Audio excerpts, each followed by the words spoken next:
The choice or the very act of thinking changes rest into motion, and thus it stretches nothingness and its infinite time into two distinct polarities: space, which is different from nothingness, and time, which is different from infinity.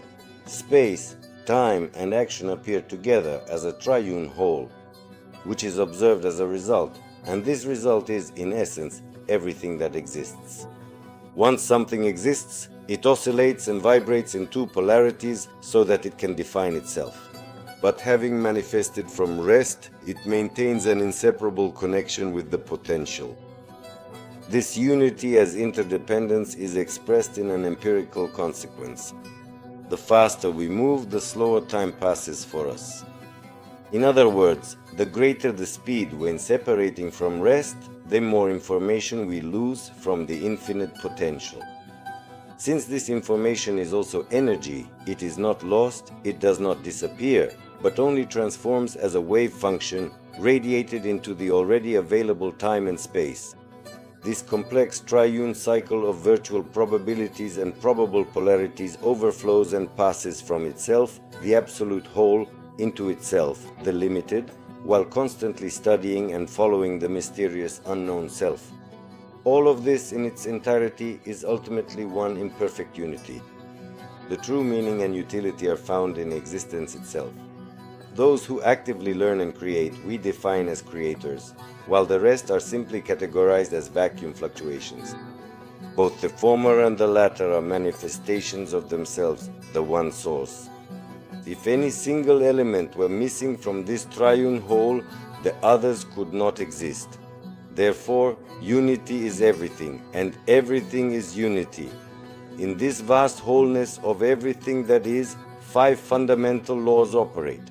Law 1, you exist, and this truth is unchangeable, is Law 2, everything exists here and now.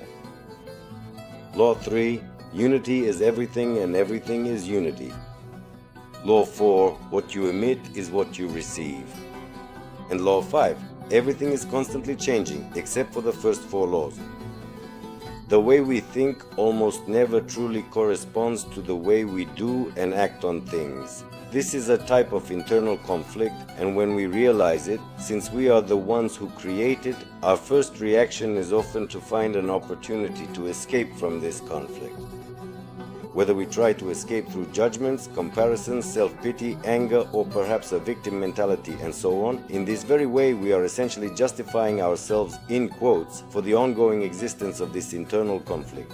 At the same time, we are not ready to accept the fact that the conflict is constantly within us, and it comes from the existence of boundaries that we have set ourselves, boundaries within which we think and do not wish to step out of, or in other words, in our comfort zone. However, to avoid this clash, it is appropriate to break our own comfort zone by immersing ourselves in its opposite side. And this is where the Kybalion and Hermes come in. To effectively remove an undesirable frequency of mental vibration, you must put the powerful principle of polarity into action. Simply concentrate your focus on the opposite pole to the one you wish to suppress. You can successfully kill out the undesirable state by consciously changing its polarity. And this change in the general case is precisely the unknown, the unexplored, the new, the unconventional, which is outside the already known I am. It can happen only and exclusively if our direction is outward, towards, on, and for everything else in this world, except for ourselves. Whether we think about how to help or create for everything around us and in their name, or whether we keep these capabilities of ours solely and only within ourselves, is a matter of choosing a direction. Every single holding back, every deep unwillingness to be truly satisfied or to possess, to be liked or cared for, is ultimately a direction turned inward. Only by looking outward, in the name of others, can we truly begin to transmute our way of thinking. In this way, we are compelled to be entirely honest with ourselves, to speak the truths we have discovered about our own nature without defending them. Of course, we must also learn to accept the truths of everyone else completely without any comments, conventions, judgments, or remarks. We are called to seek the unknown and the invisible, the unrealized and the unconventional, all in order to finally be happy. The common phrase, "I'll believe it when I see it," is totally incorrect, because here we are no longer talking about belief, but about a fact. Believe in order to see.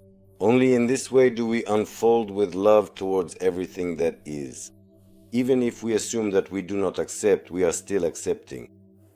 Even if we believe that we do not believe, we are still believing.